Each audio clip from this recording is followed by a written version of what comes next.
Bien, nous allons commencer. Lors de la dernière séance du séminaire, j'avais fait part d'une des raisons pour lesquelles je m'étais intéressé à cette question de l'individualisme qui est au cœur du séminaire de cette année.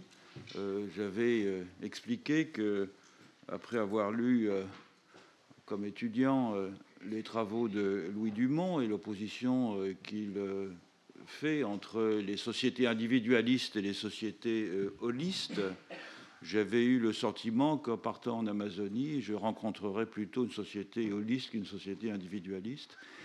Et j'ai dû déchanter, enfin déchanter peut-être un terme un peu excessif, en tout cas je me suis rendu compte que ce n'était pas une société holiste au sens classique et qu'on y rencontrait des individualités qui étaient en compétition les unes avec les autres pour atteindre au fond un état moyen qui était une position de prestige reconnue par tous. Et aujourd'hui, on va rester en Amazonie. Et j'ai demandé à Cédric Ivinek, qui est anthropologue, chargé de recherche au CNRS, de nous parler de l'enquête qu'il mène et à laquelle il a consacré sa thèse de doctorat chez les Surwi de l'Amazonie, où il a étudié. C'est une société qui est, il en parlera bien mieux que moi, mais qui a ceci de particulier qu'elle a connu dans un temps assez bref un passage depuis l'absence quasi complète de contact avec le monde extérieur à une acculturation, notamment à une conversion religieuse massive. Et ce que Cédric Ivinek a étudié, c'est notamment ce qu'on appelle traditionnellement la littérature orale, c'est-à-dire en particulier les chants, des chants de fêtes de boissons, des chants chamaniques, mais aussi des mythes, qu'il a étudié d'une façon très fine, à la fois en analysant leur dimension linguistique, mais aussi pragmatique, c'est-à-dire les conditions d'énonciation de ces textes. Et il a montré dans cette analyse comment ces textes, ces chants, donc cette littérature orale, traitaient l'événement, c'est-à-dire les singularités. Habituellement, les ethnologues travaillent sur des choses moyennes, sur des individus moyens, et assez souvent, dans la façon dont nous restituons nos informations ethnographiques, nous donnons une situation moyenne de ce que nous observons. Cédric Ivinek a mis au contraire l'accent sur les singularités, sur l'événement, sur des personnalités dont les exploits étaient célébrés, toutes choses qui semblent trancher au fond sur ce que l'on avait l'habitude de considérer comme étant au fond une norme classique dans le monde amazonien. Et c'est de cela dont il va nous parler aujourd'hui. Merci Cédric d'être venu nous parler des Surwi. Bien. Je remercie Philippe Descola de m'avoir invité dans ce séminaire. Et précisément comme Philippe Descola rappelait l'étonnement qu'il avait eu en arrivant en Amazonie, la surprise de trouver des sociétés beaucoup plus individualistes que holistes, un mouvement en quelque sorte de balancier inverse m'est arrivé lorsque j'ai commencé à étudier les Surwi.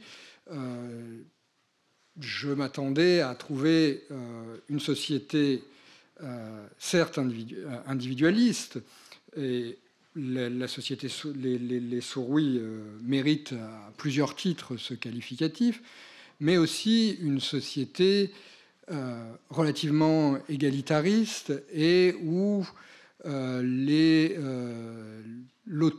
individus ne seraient pas soumis trop à l'autorité d'autres. Or, très rapidement, les Surwi ont insisté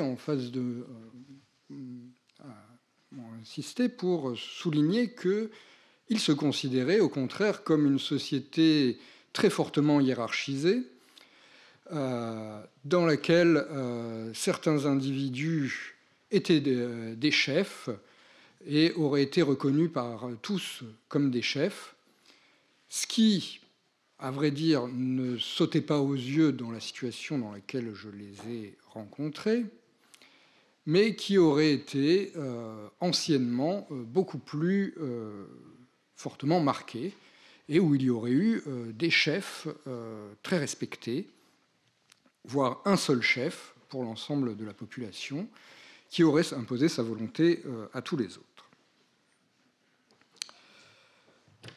Pourquoi j'ai choisi d'intituler cette présentation en insistant sur la notion de célébrité, parce que les Suruis distinguent des gens, notamment ces chefs dont je parlais, mais pas seulement, comme des gens chienner, ce qu'ils appellent. Et c'est une notion qu'ils traduisent en portugais par les termes fameux, célèbres, divulgués, comme on dit en portugais, qui les distingueraient des gens du commun qui seraient des gens inconnus, obscurs. Or, les Suruis, et la plupart des sociétés amazoniennes, mais particulièrement les Suruis, paraissent un contexte social dans lequel la notion de célébrité paraît pas vraiment pertinente, dans la mesure où il compte quelques centaines d'individus, un peu plus d'un millier aujourd'hui, mais dans l'ensemble, une population dans laquelle tout le monde il peut y avoir une interconnaissance généralisée et dans laquelle il semble difficile d'être inconnu. À la limite, pour certaines sociétés amazoniennes, par exemple les Achuar dont parlait Philippe Descola, qui sont dispersés sur un vaste réseau fluvial à plusieurs jours de voyage les uns des autres, la notion de célébrité peut avoir un sens parce que symétriquement, il peut y avoir des inconnus. Au contraire, les Suruis, même dans la situation dans laquelle je les ai rencontrés, où les plus éloignés ne vivent qu'à quelques heures de voyage à moto les uns des autres, il semble très difficile qu'il y ait des inconnus. La première idée qui vient à l'esprit, c'est donc qu'il y a en quelque sorte une erreur de traduction de la part des informateurs, qu'ils auraient mal compris le sens qu'a célèbre en français, enfin en portugais et par extension en français, et qu'ils auraient étendu une notion connexe, un des sens de célèbre, le sens d'admirer, respecter, envier, à l'ensemble du terme et à son sens premier qui est d'être connu de tous.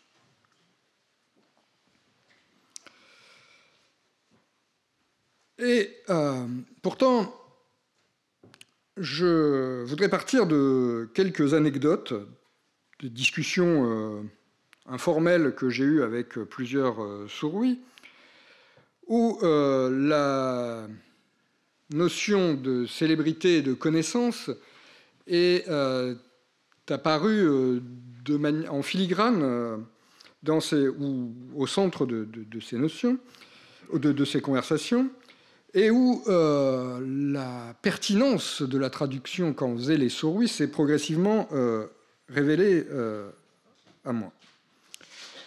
La première a eu lieu dans les premiers temps de ma recherche chez les Suruis, à une époque où je ne parlais pas du tout le Surui et où je communiquais quasi exclusivement en portugais avec eux. Et un individu que je trouvais sympathique et que je suivais, de qui j'essayais d'obtenir des informations, finit par se trouver un peu gêné et me dit « Mais pourquoi est-ce que tu me suis tout le temps, tu me poses tant de questions? Moi, je ne suis rien, je ne suis pas un artiste, alors que chez nous, il y a des gens qui sont des vrais artistes. » surpris du sens que pouvait avoir artiste dans ce contexte. Et j'essaie de lui demander, mais enfin, qu'est-ce que tu entends par artiste? Il me dit, mais de toute façon, toi, tu es un étranger. Les étrangers, tu connaissent tous des artistes. Tu es peut-être un artiste toi-même, et si ça se trouve, tu dois en connaître beaucoup. Enfin, ce n'est pas possible que tu ne connaisses pas d'artistes. Je suis encore plus surpris. Je creuse en demandant, mais qui connais-tu comme artiste? Ah ben moi, je n'en connais pas beaucoup. Je ne connais que un de ses cousins qui se trouvait être un leader sourd-oui. Il me dit, ah non, mais lui, c'est un véritable artiste, c'est un grand chef, il est très respecté, et d'ailleurs, quand il chante, toutes les femmes l'admirent et sont sous son charme. Même ma femme a pleuré quand elle l'a entendu chanter. Ah, donc...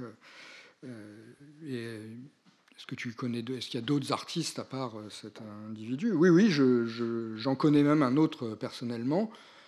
Et ce deuxième artiste était un conseiller municipal de la ville de Cacoal, petite ville locale d'Amazonie, à proximité de laquelle vivent les sourds-oui. Mais d'autres gens parmi eux, et notamment ce leader, connaissent des plus grands artistes. Et là, il va me chercher, il me montre une photo où ce leader apparaissait en compagnie du président Lula, qui n'était pas encore président, qui était à l'époque encore jeune, en campagne, qui l'avait rencontré.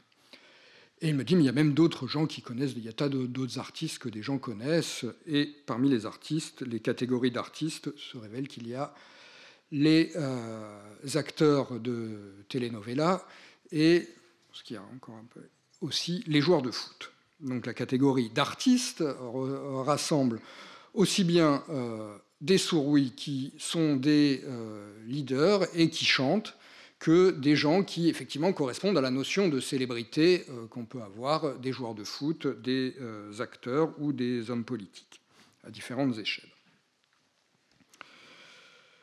Bien plus tard, j'ai rapproché cette anecdote d'une conversation que j'ai eue avec une adolescente sourd-oui, un groupe d'adolescentes sourd-oui qui était venu me voir et d'un air un petit peu petite affaire d'adolescente et viennent me demander, ah Cédric, tu sais, Natalia, elle voudrait que tu la mettes en contact avec Thiago Silva. Là, je suis un peu embêté. Je dis, mais qui est Thiago Silva? Je ne connais pas Thiago Silva. Ah, mais enfin, comment ça, tu ne connais pas Thiago Silva? Mais Thiago Silva est Chienner. Il est Chienner chez nous et il est Chienner dans ton pays aussi. Bon, mais en quoi, pourquoi Thiago Silva est-il Chienner? Et là, cette phrase est devenue momentanément célèbre, elle a été répétée à tout le monde et je me suis rendu compte que tout le monde riait et que je passais pour un demeuré, puisqu'il s'est avéré que Thiago Silva était en fait le capitaine du PSG, un joueur de foot brésilien, et que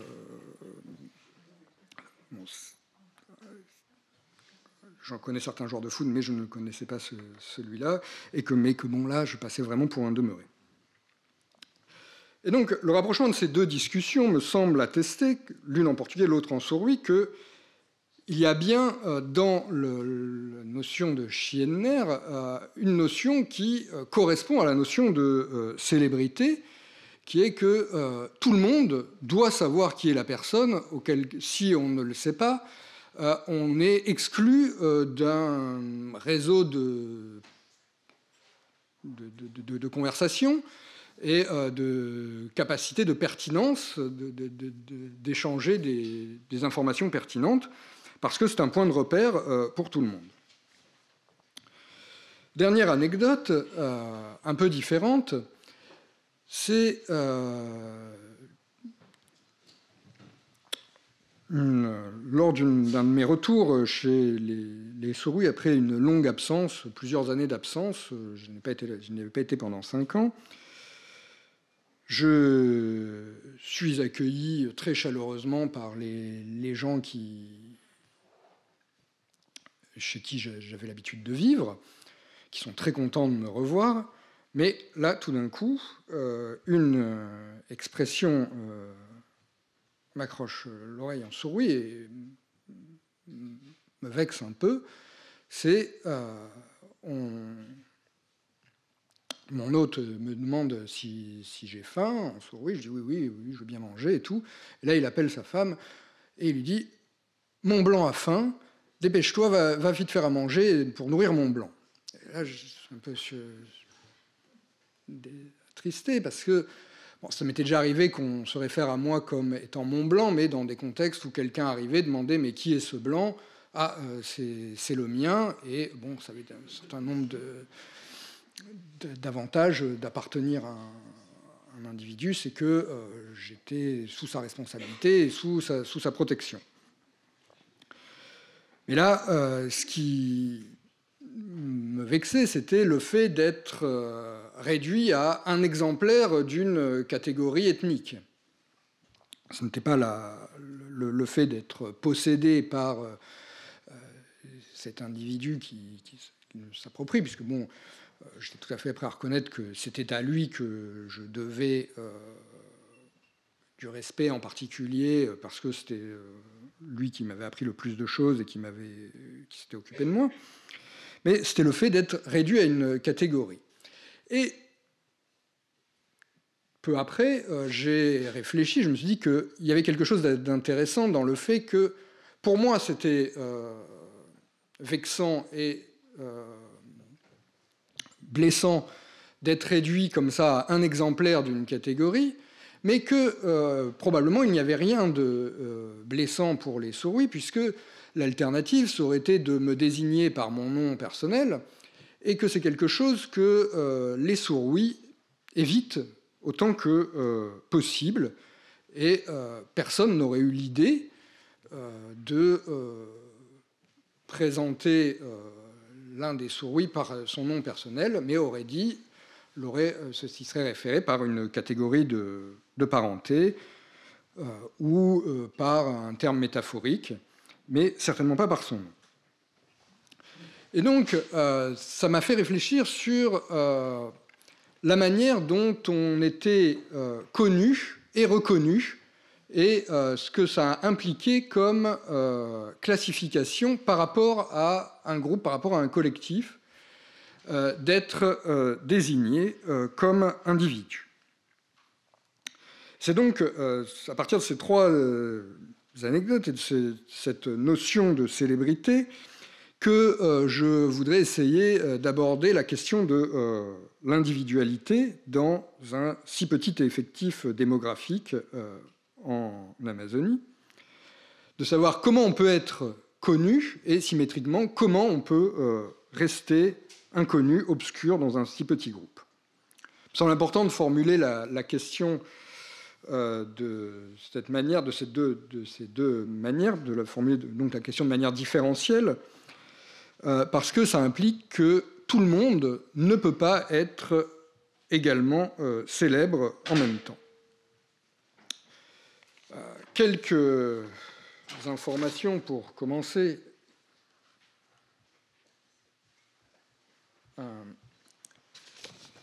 Sur le contexte ethnographique des souris du Rondônia. Donc c'est une population du sud de l'Amazonie brésilienne qui a été contactée pour la première fois en 1969, enfin, premier contact pacifique par des représentants de la société brésilienne, qui comptait probablement environ entre 300 et 500 individus avant le contact, très difficile à dénombrer, précisément parce qu'il n'y a pas eu de compte précis au moment où ils ont été contactés. Et quand on remonte aujourd'hui dans les généalogies, beaucoup de gens disparaissent parce que ce ne sont pas des gens célèbres, et qui comptent aujourd'hui environ 1200 individus. qui vivent dans un environnement complètement bouleversé et un mode de vie sur le plan économique qui a été complètement chamboulé par rapport à leur vie traditionnelle, puisqu'ils étaient des chasseurs horticulteurs itinérants, comme beaucoup de populations amazoniennes, et qu'aujourd'hui, ils vivent de la culture du café, du trafic de bois ou de la vente de crédits carbone, et que leur structure résidentielle a été profondément modifiée. Ils vivaient auparavant rassemblés dans un unique village, et ils sont aujourd'hui dispersés en une multitude de petits villages comptant au plus une centaine d'individus. Et en outre, à partir des années 90, ils se sont massivement convertis au protestantisme évangélique. Cette population présente un certain nombre de traits typiques de l'individualisme et de l'égalitarisme amazonien. Tout d'abord, au niveau de la structure politique. D'abord, en dépit des discours des Surwi, il n'y a manifestement pas de chef suprême de l'ensemble des Surwi aujourd'hui.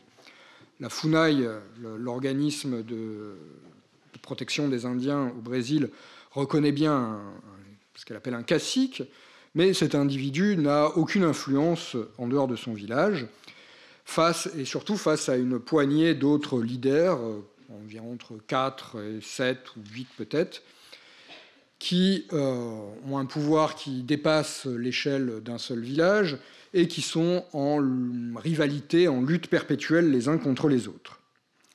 Et même autrefois il semble difficile de repérer des moments où il y aurait eu un seul chef qui aurait correspondu au portrait qu'en font les Surwi d'un individu qui aurait été respecté unanimement par tous et qui n'aurait été l'objet d'aucune contestation. Les Surwi sont divisés en clans patrilinéaires exogames qui sont de taille très inégaux et en nombre d'individus et donc en puissance, à qui on reconnaît des capacités propres. Certains sont plus enclins au chamanisme, d'autres plus enclins à la guerre, etc. Mais il n'y a pas de hiérarchie explicite qui ferait de certains clans des supérieurs aux autres.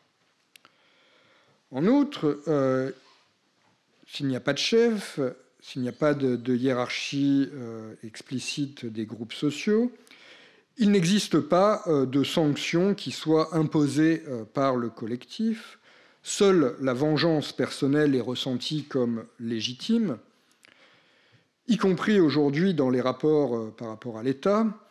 Lorsqu'il y a un meurtre, on considère qu'il peut être normal de laisser la personne se venger et tuer, de laisser les parents de la victime se venger. Mais il serait considéré comme totalement cruel de mettre un meurtrier en prison, comme la FUNAI avait essayé de le faire. Et la violence interne aux Surwi est fréquente. Il y a des cas de meurtre individuels encore aujourd'hui, et autrefois, il y a eu des périodes où il y a eu des guerres durables de certaines factions contre d'autres. C'est non seulement au niveau de la structure politique, mais aussi au niveau des trajectoires individuelles que l'on peut voir l'importance de l'individualisme. La plupart des grands leaders actuels ou passés sont en quelque sorte des self-made men qui n'avaient pas forcément des parents qui étaient eux-mêmes des leaders. Et inversement, certains individus avec qui, l'individu avec qui j'avais beaucoup travaillé, qui était le fils d'un individu qui avait été probablement le Surwi le plus puissant dans les années 50, s'était retrouvé complètement démuni à la mort de son père et avait dû céder toutes ses sœurs et même les femmes qu'il allait épouser à des individus plus puissants, puisqu'il n'y avait plus personne pour le protéger. Il n'existe aucun héritage de biens qui se transmettrait de génération, du père aux enfants, sauf quelques rares objets chamaniques provisoirement et peut-être, parfois dans certains cas, les objets métalliques. Et ça se voit encore au niveau des conceptions de la personne. Les Surui conçoivent que tous les gens sont des individus qui ont une intériorité opaque aux autres, ce qui relève de l'intériorité et ce qui relève du cœur, ce qui est désigné par le terme agon, cœur, qui signifie ce qui est au centre, ce qui est caché, ce qui est invisible, ce qui est aussi inexplicable. Il existe d'ailleurs en Surui, dans le lexique Surui, assez peu de termes décrivant des émotions, ou plutôt, il y a des termes qui décrivent des émotions, mais ce sont des termes qui décrivent simultanément l'état interne de l'individu et ses manifestations interactionnelles. Par exemple, le terme attendre, qui signifie être furieux, signifie aussi être agressif, crier, etc. Ariwa, qui signifie être joyeux, signifie aussi faire du bruit pour manifester sa joie. D'ailleurs, dans les récits, on spécule peu sur les motivations psychologiques des individus, sur leurs manifestations émotionnelles, pour expliquer leurs actions. Les pensées sont rendues comme étant un discours interne à la personne qui n'a pas de destinataire, qui est dit « il a dit » sans que l'on dise à qui il l'a dit. Et d'ailleurs, les opinions sont décrites comme toujours strictement individuelles. Il est impossible de dire en Surui « et alors, ils pensèrent qu'ils allaient faire ceci » ou « nous pensons que nous allons faire ceci ». On dit « chacun d'entre eux a pensé « je vais faire ceci » ou « chacun d'entre nous a pensé « je vais faire ceci ». Dans ce contexte où tout individu en est un, il me semble important de distinguer deux notions et deux processus différents. D'une part, l'individuation comme processus qui s'applique à tout individu du fait de son accession, de sa croissance, de son accession à l'âge adulte, qui est réussi par tous, même si c'est réussi avec plus ou moins d'éclat, qui relève de la formation de la personne et qui s'exprime à la fois par des théories réflexives sur les étapes reconnues de la croissance qui sont la preuve de l'accession à certaines capacités, la marche qui fait qu'un enfant est doté d'une âme, ensuite certaines capacités qui prouvent l'accession à certaines capacités intellectuelles, certains actes qui prouvent la capacité à dialoguer, etc., à parler correctement, qui prouve le développement des facultés intellectuelles chez l'enfant d'âge moyen, et qui s'exprime aussi par un certain nombre de rituels reconnaissant l'accession à certaines capacités, principalement chez les Surui, des rites de première chasse pour les jeunes garçons, lorsqu'ils ont tué un animal de telle espèce pour la première fois. Ensuite, on accomplit un rite qui leur permet ensuite de rechasser cette espèce, et l'obtention de divers ornements corporels, étui pénien pour les garçons, tatouages faciaux pour les deux sexes, qui marquent l'accession à un certain statut social et à certaines capacités, notamment à l'autonomie individuelle et au mariage. C'est donc à la fois des étapes de la reconnaissance de l'accession au statut de personne pleine de l'autonomie individuelle, mais c'est en même temps l'insertion dans un réseau de reconnaissance et de dépendance par les gens qui donnent ces ornements et qui accomplissent ces rites. Tout autre est le processus d'individuation comme singularisation, comme distinction, comme magnification de certains individus, car même reconnus comme une personne adolescente ou adulte, tous les individus ne sont pas égaux.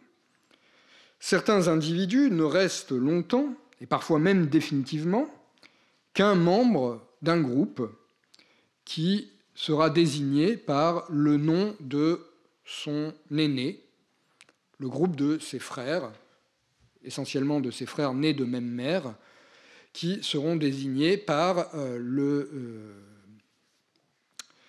nom de l'aîné augmenté du suffixe du pluriel. Et sinon, on ne se référera à eux que comme au cadet de cet individu. En revanche, certains vont être distingués comme étant des individus à part entière, sans se référer à leur aîné. Cette singularisation concerne essentiellement les hommes. Les femmes sont en effet prises dans une contradiction parce qu'elles ne peuvent être importantes qu'en tant qu'épouses. Une femme célibataire est inconcevable chez les Sauruis, sauf à ce qu'elle soit vraiment vieille, veuve, et vraiment déficiente, peu attirante. Et une femme n'est singularisée qu'à proportion de son époux. Une femme importante, c'est d'abord l'épouse d'un homme important. Or, un homme puissant, un homme important, c'est souvent un homme polygame. Donc, les femmes fortes sont celles qui sont les premières épouses en général, et celles qui réussissent à contrôler ou à éliminer les secondes femmes. D'ailleurs, souvent, des femmes, lorsque leur mari gagne en puissance, essayent de lui faire épouser des sœurs cadettes, parce que, comme ça, au moins, elles sont sûres de rester l'épouse principale. Et c'est apparemment à ce processus d'individuation comme singularisation que le terme Shienner, célèbre, fait référence. En effet, les premières manifestations de la célébrité sont des manifestations discursives. Les gens Shienner sont ceux qui sont mentionnés pour eux-mêmes en tant qu'aînés ou en tant que point de repère dans l'ensemble de la population Saurui comme ayant une faction derrière eux. Et ce sont souvent des gens qui, du coup, apparaissent dans de nombreuses histoires, dans de nombreux récits, dans de nombreuses discussions informelles, lorsqu'il y a tout simplement un petit conflit, un problème à résoudre, etc. Mais que vont faire les gens de un tel? Et ce un tel est la personne qui est Shienner. Mais souvent, lorsqu'il s'agit de récits d'événements passés, ils n'en sont en général pas le sujet, ou pas le déclencheur premier de ces histoires, mais plutôt la conclusion ou l'articulation entre deux histoires. Je m'explique. En général, ce qu'on raconte chez les Saurui, les anecdotes historiques que l'on raconte, ont trait à des événements guerriers ou rituels dans lesquels il y a quelque chose d'un peu surprenant, inhabituel qui s'est passé, souvent quelque chose d'un peu ridicule, quelqu'un qui a eu peur face à l'ennemi et qui est parti en courant, ou quelqu'un qui n'a pas réussi à boire de la bière comme il fallait, etc. Et c'est ça qui fait le récit qui est raconté, on rit, on commente, etc. Et ensuite, à la fin de ce récit, intervient le personnage Shienner, qui est soit celui qui rétablit l'ordre, qui arrête la catastrophe militaire si quelqu'un s'était enfui face à l'ennemi, par exemple, ou qui sert à situer quand a eu lieu l'action. C'était du temps d'un tel, c'était du temps où un tel était chef, ou c'était du temps où un tel organisait tel rituel. Ils ne sont donc pas forcément ceux dont on parle beaucoup, mais ceux par rapport auxquels on se situe dans les histoires que l'on raconte. Maintenant, je vais donner quelques éléments sur rentrer plus dans le détail du concept lui-même. Voilà. Schienner, c'est morphologiquement un terme qui peut être décomposable en un pronom personnel, celui de la troisième personne, d'un suffixe qui n'a pas de valeur sémantique très important, et d'un deuxième suffixe qui a une valeur intensive, de telle sorte qu'on pourrait le traduire par Schienner, ça veut dire lui-même. Cette locution est fortement lexicalisée parce qu'elle peut devenir un mot entier que l'on insère dans une phrase, soit comme une locution verbale, je suis célèbre, ou ma Schienner, soit comme un adjectif, des gens célèbres, Peiter Schienner, soit même comme un nom, Schiennerei, en lui mettant le pluriel, des célèbres. Mais j'ai toujours un petit peu de mal avec sa morphologie, parce qu'en même temps, il reste décomposable, parce qu'on peut réutiliser les deux suffixes et faire varier le pronom devant.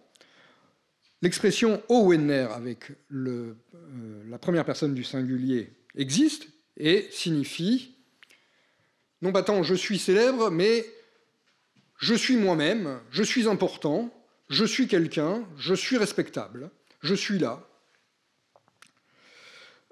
Il est très peu, à vrai dire, il est rarement utilisé dans le discours direct pour dire je suis célèbre, mais plus exactement dans des discours cités où on dit un tel dit je suis célèbre ou un tel dit je suis important.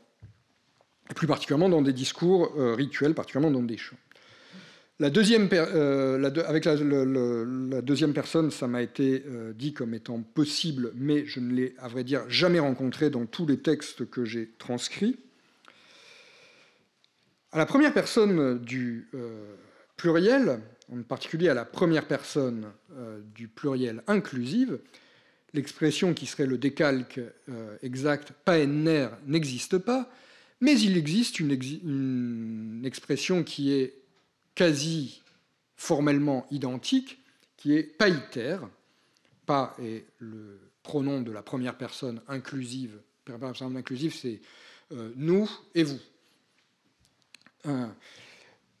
Et iter est le même suffixe que ner, c'est simplement une variation en fonction de son environnement phonologique.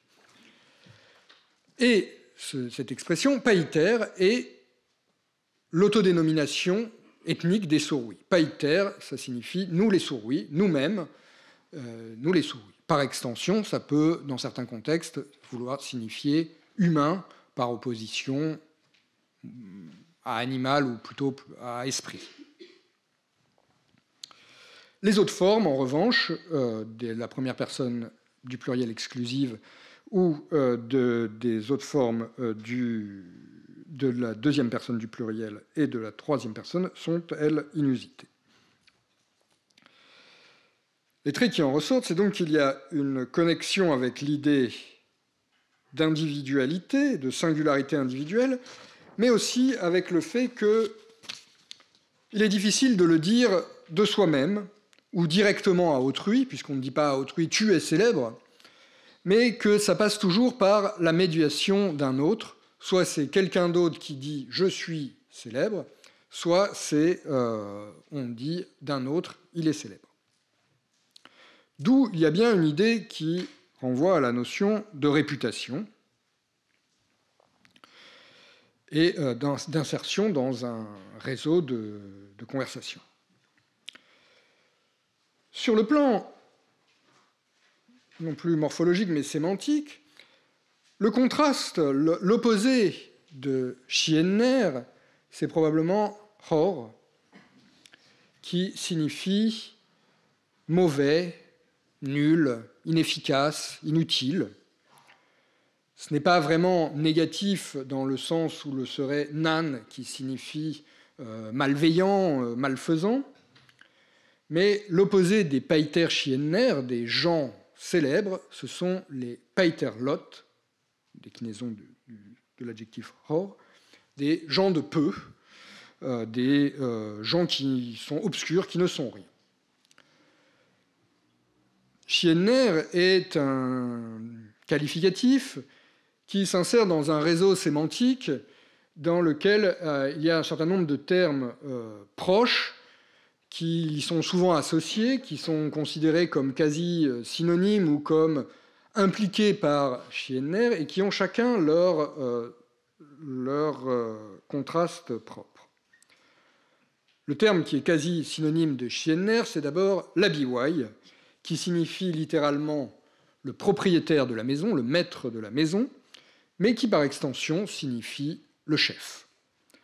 L'opposé de l'abiwai, c'est le shikoar, c'est-à-dire celui qui est l'assistant d'un autre, le dépendant d'un autre, l'employé d'un autre. Dans ce contexte, l'opposition se réfère au champ des relations politiques, particulièrement à celui des relations de commandement militaire, où dans une expédition militaire, dans une expédition d'attaque, il y avait un chef de l'expédition, l'abiwai,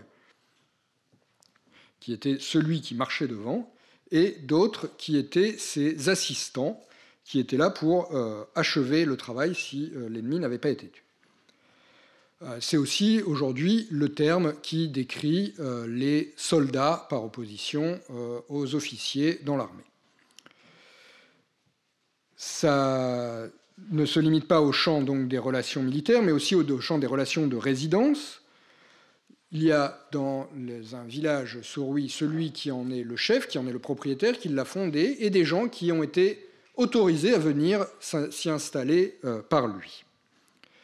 Et ça désigne aussi le champ des relations de travail agricole, puisque c'est quelqu'un qui possède un jardin peut y faire venir travailler des gens qui seront ses employés, qui sont souvent ses frères cadets, et peut aussi, quelqu'un qui possède un village, peut aussi y concéder des jardins à des gens qui seront aussi, de ce point de vue, ses shikoars, ses employés. Deuxième terme, plus proche encore de Schiedner, c'est garbaiwai, qui signifie littéralement le maître du temps. Maître du temps à la fois au sens du temps chronologique et du temps météorologique. Le même double sens en surui qu'en français. Maître du temps, ça signifie que certains individus pouvaient accomplir en premier certains actes, notamment la récolte de certaines ressources forestières, des noix de Brésil, de la pêche à la nivrée, etc., sans que les éléments, la tempête, ne se déclenchent et ne se fâchent. Et c'est en même temps le maître du temps parce que c'est lui qui impulse le rythme des activités sociales, qui donne le départ de certaines activités. Par opposition au garbaiwai, au maître du temps, il y a ceux qui sont seulement des suiveurs, des seconds. Donc là, on se réfère donc au rythme de la vie sociale.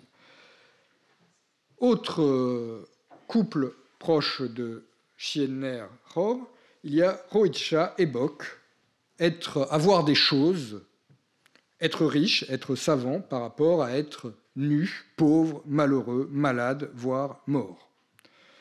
Là, on se réfère au champ des conditions économiques, corporelles, aux informations, aux interactions quotidiennes informelles, dans lesquelles certains individus, ceux qui sont Schiedner, sont le centre de l'attention parce qu'ils sont beaux et ils ont beaucoup à donner.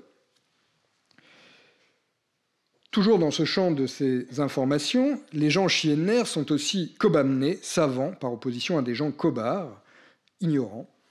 Ça se réfère au fait qu'il y a des gens à qui on va demander conseil pour toute une série de choses, aussi bien dans du savoir théorique, pour raconter un mythe, par exemple, que pour savoir s'il est pertinent de s'engager dans tel ou tel projet. Enfin, les gens Schiedner sont perewepit, ils échangent sans cesse, ils donnent, ils sont généreux, par opposition à des gens qui sont rohatines, qui sont attachés aux choses, qui sont radins. Et ça se réfère notamment au fait que ce qui est important dans la célébrité, c'est le fait que toute richesse devient publique, échangée et consommée en public, par opposition aux gens de peu qui n'ont rien du tout et qui, quand ils reviennent de la chasse, se cachent pour manger leur gibier sans en donner parce qu'ils n'en ont pas beaucoup. Les gens qui sont savants, qui sont des grands chasseurs, qui sont célèbres, quand ils reviennent, ils affichent leur gibier au milieu du village et ils appellent tout le monde pour en distribuer. Les gens chiennaires sont aussi des manayèdes, des gens qui tuent, par opposition à des rois miyum, des gens qui sont impuissants, inefficaces, malchanceux, impuissants à la fois au sens synégétique, qui ne sont pas capables de tuer le gibier, mais aussi d'être, sinon impuissants sexuellement, du moins méprisés par les femmes. Là, ça se réfère aux conditions nécessaires de la célébrité et de la richesse. On ne peut être un homme puissant que si l'on est un tueur. Et enfin, les gens chiennaires sont des gens mangung, honnêtes, bons, par opposition aux gens qui sont rekedekid, mauvais, fourbes, scélérats.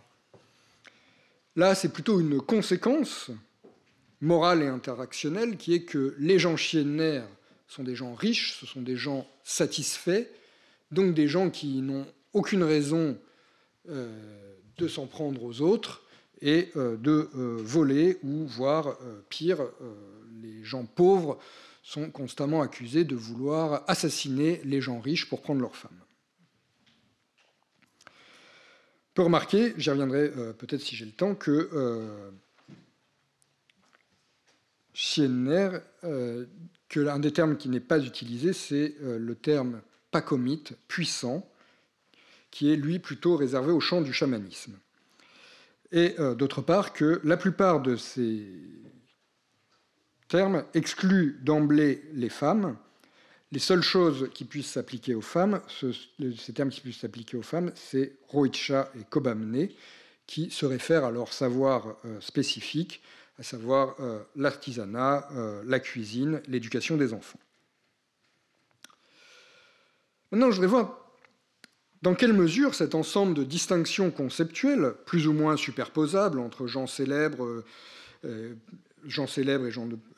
chefs, gens riches, savants, etc., correspond à des réalités matérielles. Sur le plan économique, la société Surui est en effet, je m'en suis rendu compte, aujourd'hui au moins une société profondément inégalitaire. Certains Surui vivent dans des maisons qui sont bien confortables, quasiment en dur, avec des toits de tuiles. Ils possèdent des voitures, parfois plusieurs.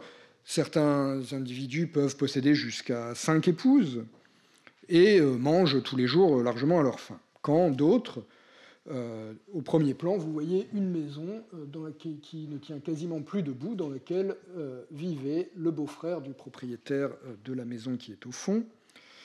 Et ce sont des gens qui, eux, souffrent fréquemment, au moins dans les années 2000, il arrivait fréquemment qu'ils souffrent de la faim. Et certains n'ont même pas d'épouse.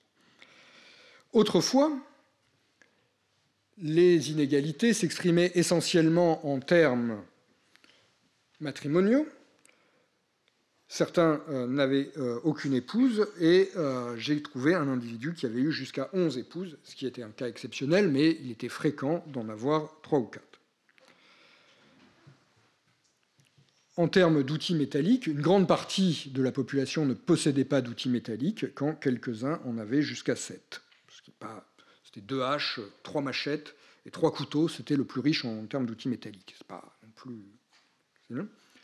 Et enfin, en termes de résidence, certains pouvaient habiter dans des grandes maisons collectives, comme celle que vous voyez à droite, c'est très très long derrière, là on la voit de face, ce qui nécessitait de pouvoir mobiliser beaucoup de gens pour la construire, quand les autres, au contraire, ne se contentaient que de petits abris comme celui qu'on voit à gauche au premier plan, qui, là, étaient ouverts à tout vent et qui étaient construits individuellement.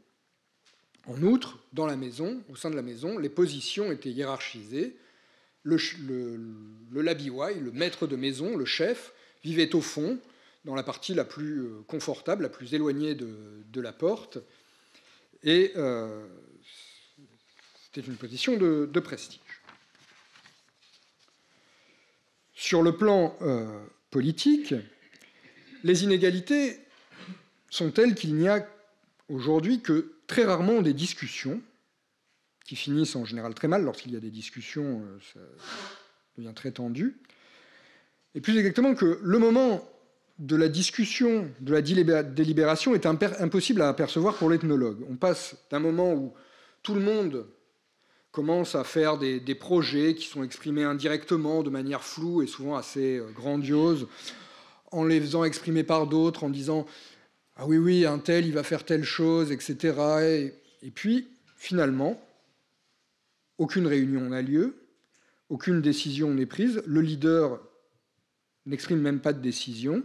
C'est simplement, tout d'un coup, on se rend compte que l'action est mise en œuvre par un leader et que la seule justification que donnent les gens pour le suivre, c'est « Ah, mais je suis avec lui. Donc, il a dû décider ça et je le fais. » Et enfin, sur le plan des capacités individuelles, je l'ai dit, il y a des gens donc, qui sont reconnus comme, par exemple, des bons chanteurs par rapport à des mauvais. Ce qui est intéressant à noter, c'est que la situation actuelle, où les inégalités, au moins économiques, sont très visibles, est considérée comme plus égalitaire que ne l'était la situation antérieure au contact, probablement pour deux raisons. D'une part, parce que le marché matrimonial a été fortement détendu par l'apport de femmes étrangères, soit des indiennes d'autres groupes ethniques voisins, soit des blanches, et parce que depuis l'insertion dans le trafic de bois, l'économie est ressentie comme en quelque sorte libéralisée, où tous ont leur chance d'essayer de trouver un bûcheron pour vendre du bois, alors qu'auparavant, le destin social de l'individu aurait été beaucoup plus déterminé par sa naissance. Et qu'en outre, avec la conversion à l'évangélisme, de nouvelles carrières et de nouveaux types de spécialités se sont développées, notamment de devenir pasteur, et aussi par le champ des études à l'école. Certains ont pu faire de nouvelles carrières. Ce qui est donc intéressant, c'est que les Soroui étaient non seulement conscients de ces inégalités interindividuelles, mais qu'ils en soulignent le caractère autrefois héréditaire et même encore largement.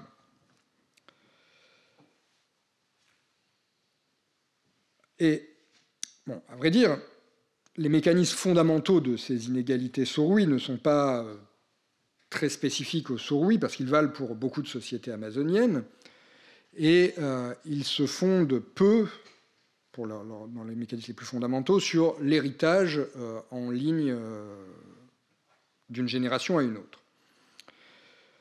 D'une part, beaucoup sont liés à la naissance, certes, mais c'est plus la position au sein d'une génération qui joue, puisque pour être un homme puissant, l'idéal est d'être né après beaucoup de sœurs, puisque les Soroui pratiquent une règle de mariage avinculaire, les filles sont d'emblée promises à leur oncle maternel. Donc, logiquement, si vous voulez avoir rapidement des épouses, il vaut mieux... Bon, déjà, pour avoir des épouses, il faut radicalement avoir des sœurs, et en plus, il vaut mieux avoir des grandes sœurs, parce que vous aurez plus rapidement des épouses, des nièces que vous pourrez épouser. Et il vaut aussi mieux avoir des frères, mais des frères cadets. D'ailleurs, quelqu'un m'a expliqué que dans une fratrie, seuls les 3 premiers hommes, les 3 premiers-nés, pouvaient être des gens chienner. Bon, il se trouve que lui était le 3e né. Donc la théorie était un petit peu biaisée. D'autre part, autre trait amazonien, pour trouver une épouse, il faut avoir fait le preuve de son courage guerrier, de sa capacité à tuer, et les capacités guerrières pas forcément exceptionnel, mais simplement reconnu avoir participé comme second à une expédition guerrière, s'être défendu face à une attaque d'ennemis, ne pas avoir fui, était la condition de toute carrière politique, et a fortiori pour des gens qui auraient été nés comme des cadets.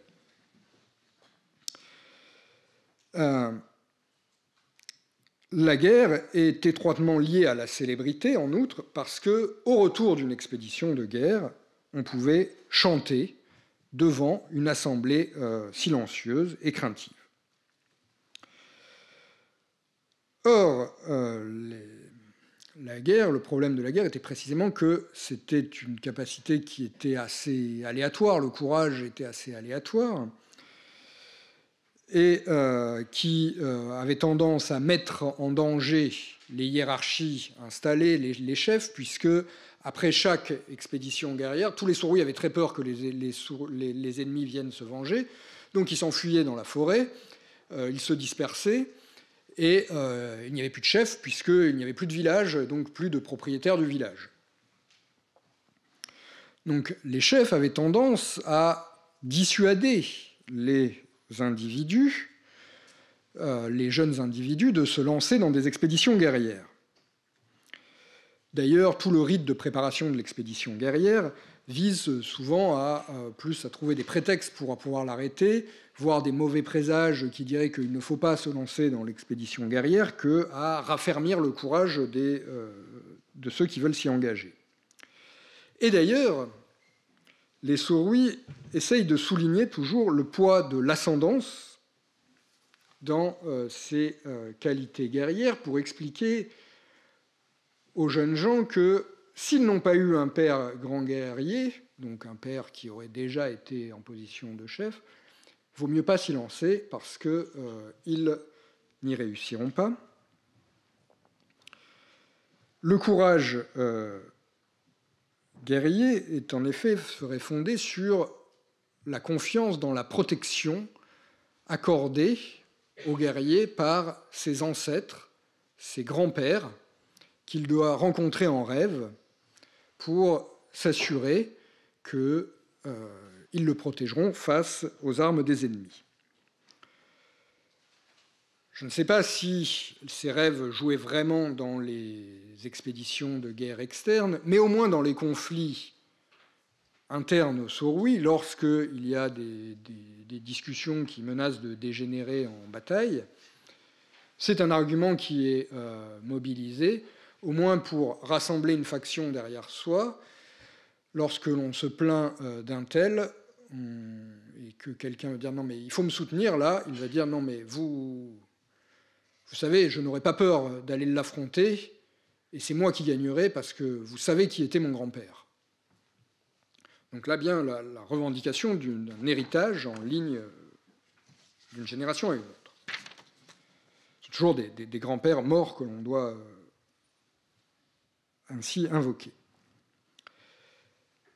Mais si l'homicide était une condition de la célébrité et de la respectabilité, et la voie la plus rapide pour y accéder, c'est donc une voie risquée dont on essayait de dissuader les gens, et c'était surtout pas la seule, ni la plus légitime, ni la plus conforme au modèle même de la célébrité. Car ce par quoi s'exprimait la richesse, la chefferie, la maîtrise du temps, le fait donc d'être Roicha, Labiwai, Garbaiwai, c'était surtout une activité que les Sourwis nomment boire de la bière douloureuse, que je traduis par fête de boisson, qui est un rituel de consommation excessive et publique ostentatoire de bière, où on produit énormément de bière de telle sorte qu'on ne peut pas la consommer et qu'on la gâche ostensiblement, une sorte de forme qui évoque quelque peu le potlatch de la côte nord-ouest. Il y a plusieurs échelles à laquelle cette activité peut se réaliser chez les Sourwis. La première échelle, c'est celle d'une relation entre alliés, C'est le niveau le plus élémentaire, le plus simple, et en même temps le plus fort symboliquement. En effet, ça consistait à ce qu'un preneur de femme, quelqu'un qui idéalement venait de recevoir une femme, produise de la bière de maïs en excès, la fasse fermenter longuement et publiquement, et ensuite la fasse consommer publiquement à celui au frère de sa femme, au donneur de femme, jusqu'à ce que ce dernier meure symboliquement, c'est-à-dire qu'il perde conscience sous l'effet de l'alcool, et que, perdant conscience, il lui cède tous ses ornements, ses flèches, ainsi que de la viande s'il en avait. Et avant quoi ? Avant de mourir, il lui était donné l'occasion de danser publiquement et de chanter. Des chants qui seront l'instrument de sa réputation. Il y avait là, dans cette interaction à l'initiative de quelqu'un de celui qui produit la bière et qui a pris l'épouse, une forme d'affichage des dettes matrimoniales, puisque le producteur de bière, le preneur de femme, produit ce dont le donneur de femme peut se plaindre qu'il a été privé, à savoir la bière que produisent les femmes. Et il lui a dit en quelque sorte, voilà, tu m'as donné une femme, tu te plains de ne plus avoir de sœur pour te nourrir, vas-tu être capable de manger, de consommer ce que cette femme produit pour moi ? Inversement, le buveur rend les flèches et les ornements que le preneur de femme avait dû donner au moment de la cérémonie de mariage. Enfin, la cérémonie, c'est un bien grand mot, mais au moment où on va prendre la femme pour la ramener chez soi, on donne en échange des flèches et de la viande, et éventuellement des... Bon, les ornements, le cas est un peu plus compliqué, je le laisserai de côté, mais on donne des flèches, c'est le bien qui est cédé en échange de la femme. Et donc, celui-ci rend ce qu'il a obtenu, symboliquement, ce n'est pas forcément les mêmes flèches, ce qu'il a obtenu à l'occasion de la cession de sa sœur. Cette activité, qui a toujours lieu en public, nécessite en général de mobiliser sa fratrie pour avoir assez de maïs pour en offrir à son beau-frère. Et en général, ça s'adresse à une fratrie, non seulement l'aîné des beaux-frères, on invite non seulement l'aîné des beaux-frères, mais tous ses cadets à boire. À cette échelle, même si l'on a chanté, la fête n'apparaît pas vraiment encore comme le moyen d'atteindre véritablement la célébrité et la réputation, car c'était une activité très fréquente, mais ça permet juste d'atteindre à ce qu'on pourrait qualifier de respectabilité, d'être un peu chien de nerf, en quelque sorte, quelqu'un de respectable, parce que l'on consomme publiquement sa nourriture. En revanche, ce qui permettait véritablement d'accéder à la célébrité, c'était l'organisation d'une fête à une échelle plus vaste entre des personnes qui n'étaient pas alliées. Là, l'interaction se renverse et ce ne sont plus les producteurs de bière, les preneurs de femmes qui sont à l'origine, mais ce sont des gens qui n'ont pas reçu de femmes, qui provoquent des gens dont ils n'ont pas reçu de femmes. Enfin, ils peuvent être mariés, mais ils s'adressent à des gens qui ne sont pas leurs beaux-frères, donc pas des gens dont ils pourraient recevoir de la bière par leur simple fait de leur relation d'alliance. Ils vont provoquer des gens lointains, des gens qui ne sont rien pour eux, par une provocation rituelle, un acte qui consiste à aller envahir leur jardin ou enlever leurs enfants, peu importe. Et c'est donc une façon de réclamer de la bière, de dire « Non mais moi, je serai capable de boire tout ce que tu vas produire ».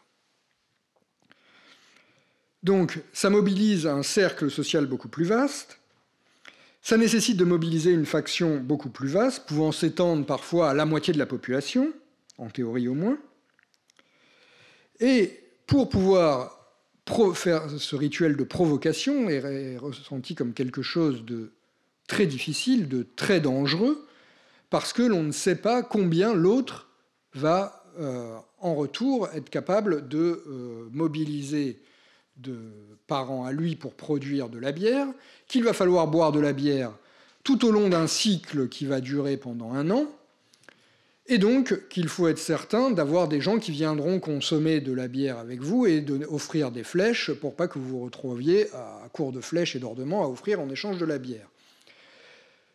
Donc il faut négocier secrètement avec ses parents pour avoir leur accord tacite pour accomplir cette provocation.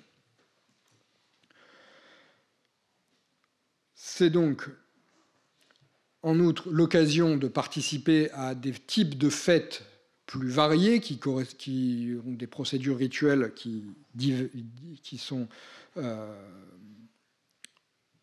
différentes à chaque fois, qui correspondent à chaque fois à des variétés de chants différents et qui permettent d'accéder à des productions beaucoup plus mémorables, d'une part parce que la bière va recevoir un nom rituel qui servira ensuite à désigner un espace de temps, l'année où a eu lieu ce rituel, qui permettra de se situer dans le temps ensuite lorsque l'on racontera des événements passés.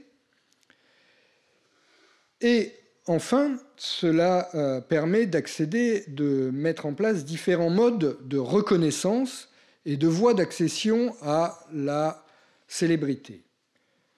Dans un cas, on a celui qui sera le premier buveur, qui sera déclaré le premier buveur, celui qui accomplit la provocation rituelle, qui est lui reconnu par ses parents consanguins, des membres de son clan agnatique, de manière discrète, alors que le producteur de bière, celui qui est défié de produire de la bière, qui sera désigné comme le maître de la bière, lui est reconnu par l'intermédiaire de gens qui sont pour lui des affins, et non plus simplement des alliés, qui le désignent comme étant celui qui, parmi leurs affins, est le plus susceptible de produire de la bière. De fait, ces deux positions ne circulent pas de manière similaire. Les premiers buveurs, beaucoup plus de gens ont pu devenir premiers buveurs en étudiant les annales dans la mémoire, les annales orales des Sourrouilles, dans la mémoire des Sourrouilles des années 50 aux années 80. Beaucoup plus de gens ont pu devenir premiers buveurs et le sont souvent devenus beaucoup plus jeunes. Au contraire, être maître de la bière, on le devenait plus vieux et de manière plus stable. On avait plus tendance à ressolliciter plusieurs fois les mêmes maîtres de la bière. En outre, au sein des buveurs, le premier buveur, progressivement, avait une position distincte au sein du groupe. Non seulement ces groupes sont organisés de manière différente. Chez les producteurs, on a d'un côté quelqu'un qui est le maître de la bière et de l'autre des gens qui sont simplement ses assistants et qui sont noyés dans une masse indéterminée, qui ne sont pas du tout reconnus par là, alors que chez les buveurs, on va avoir toute une série de gens qui vont boire et danser ensemble et chanter les uns à la suite des autres, avec une hiérarchie continue du plus prestigieux au second, puis troisième. Et le premier buveur va être progressivement au cours du cycle détaché et avoir une position intermédiaire avec celle du maître de la bière, où il va devenir beaucoup plus calme, beaucoup moins bruyant que les autres, alors que les autres s'agitent, sont violents vis-à-vis du maître de la bière. Ce qui correspond à deux formes d'excellence qui sont distinguées par les Sourrouilles. L'une qui est décrite par le terme, la locution shimapangpang, qui signifie en quelque sorte être exubérant, se faire remarquer, être audacieux, être innovant. C'est un terme positif, mais avec une nuance qui peut aller vers un peu tapageur, un peu trop bruyant, et qui caractérise particulièrement à la fois les guerriers de retour d'une expédition victorieuse, les seconds buveurs, les buveurs par opposition aux producteurs et de bière, et au sein des buveurs de bière, les seconds buveurs par opposition aux premiers buveurs. L'autre terme, c'est Shimako Hegehum, qui signifie celui dont la parole a du poids, celui qui ne plaisante pas, celui qui parle bien. Donc c'est aussi quelqu'un qui s'exprime et qui désigne de manière générale les chants de fête par opposition aux chants de bière, aux chants de guerre, pardon. Les producteurs par opposition aux buveurs, ou le premier buveur par opposition au second buveur. Et de manière générale, Shimako Hegehum est plus valorisé, plus rare que Shimapanpanyan. Shimapanpanyan, c'est quelque chose qui connote les jeunes gens ambitieux, alors que Shimako Hegehum, ce sont déjà les leaders bien établis. Ce qui permet de voir donc qu'il y a une diversité des modes de reconnaissance et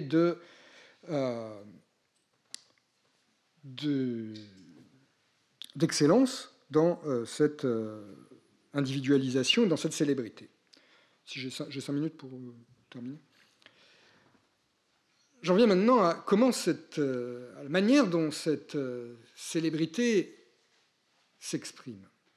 Vous l'avez vu, à chaque fois, ce sont des activités dans lesquelles cela se conclut par un chant, que ce soit la guerre, au retour de la guerre on chante, ou lorsque l'on a bu de la bière, on chante, et même le producteur de bière, le maître de la bière, lorsque le cycle annuel s'achève, si c'est une fête à l'échelle entre non-alliés, à la fin, il aura une occasion unique de chanter. Or, cette manière d'être reconnu par son chant s'oppose, à mon avis, au fait d'être connu par son nom personnel. Comme je l'ai dit au début, comme je l'ai raconté, on évite autant que possible de citer les noms des gens, et tout particulièrement des noms des gens célèbres.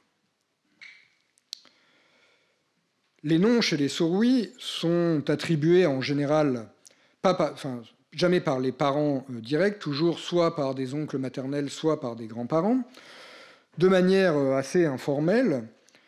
Un individu va donner un nom à un nouveau-né,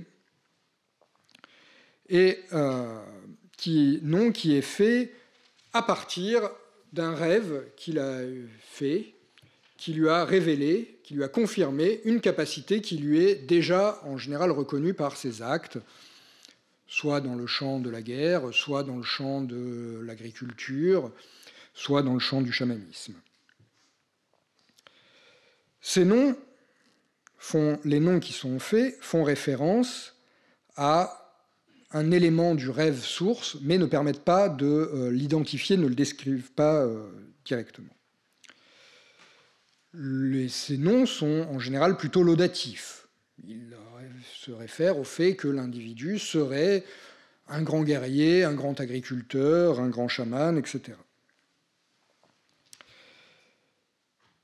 Et ces noms ne peuvent être prononcés que par des ascendants, ou à la limite par des aînés, ou par des non-parents, mais jamais par des enfants ou des gens de même génération. Et on évite aussi les noms des morts, alors même que par contre on chante leurs chants. Et autant le donneur de noms est fier des noms qu'il a donnés et rappellera en général souvent à la personne qui lui a donné son nom, ou énumérera tous les noms qu'il a donnés, autant les gens qui reçoivent des noms, qui peuvent en recevoir de plusieurs personnes, on peut avoir plusieurs noms, font peu attention à ces noms, parfois les oublient, ils peuvent me dire oui, oui, j'ai un autre nom qui m'a été donné, mais je ne le connais pas. C'est surprenant. Et alors même que le nom est censé exprimer des qualités que possédait la personne qui les a nommés, et qu'en leur nommant, celui-ci s'efforcerait de leur transmettre, les gens n'ont pas trop envie qu'on évoque ces qualités, manifestement, parce qu'ils trouvent assez désagréable qu'on prononce leur nom en leur présence, et voire ne veulent pas donner leur nom, donnent des pseudonymes, ou refusent de donner le nom de leurs parents en disant qu'ils ne les connaissent pas, ce qui est parfois vrai.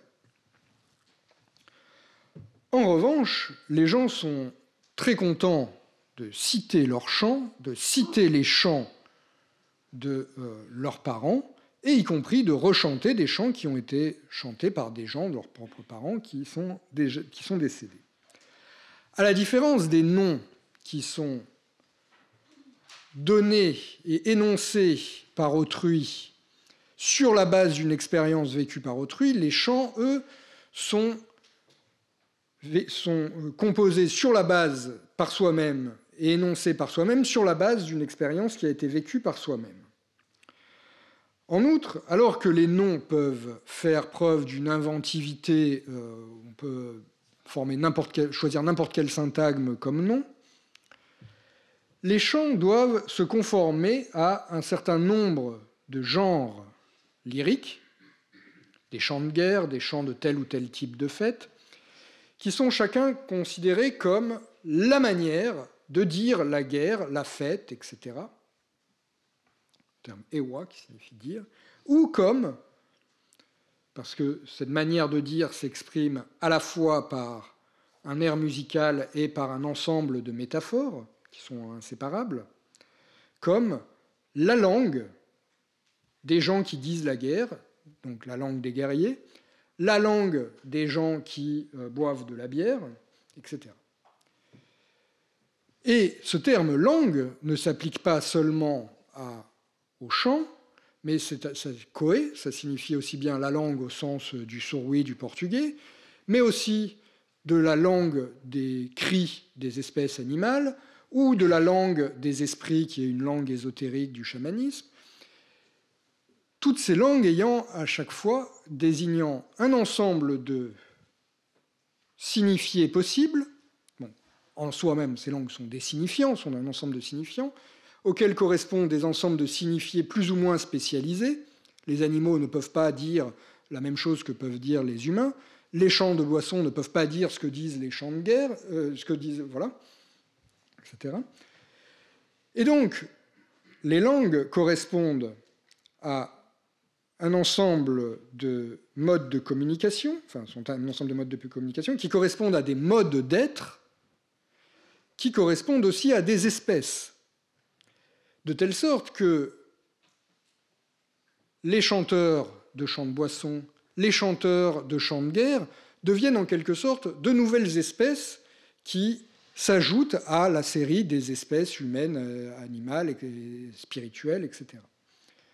Et qu'au sein de chacun de ces espèces se développent des sous-espèces qui sont les styles propres à certains grands chanteurs qui développent des réseaux de métaphores qui leur sont propres et qui permettent d'identifier un chant comme, même si on ne sait pas qui l'a chanté, on l'écoute et on dit « Ah oui, non, mais ça c'est le chant d'un tel » et on sait inférer du chant qui doit l'avoir composé, même si on n'avait jamais entendu ce chant, parce que c'est un style propre à un chanteur bien connu.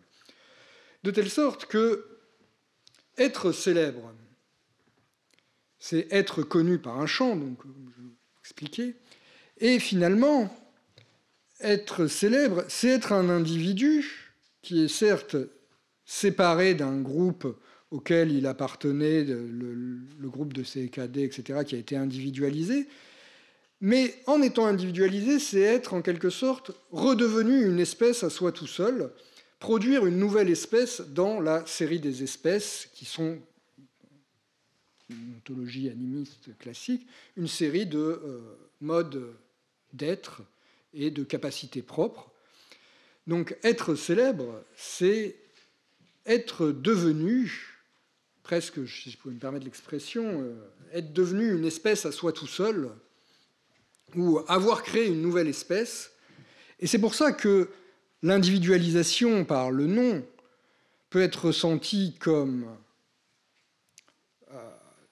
vexante, douloureuse, parce qu'elle ne classe pas la personne à partir d'elle-même en la faisant devenir un collectif par elle-même, en la faisant devenir une espèce, mais elle le réduit juste à un individu dans une masse indéterminée.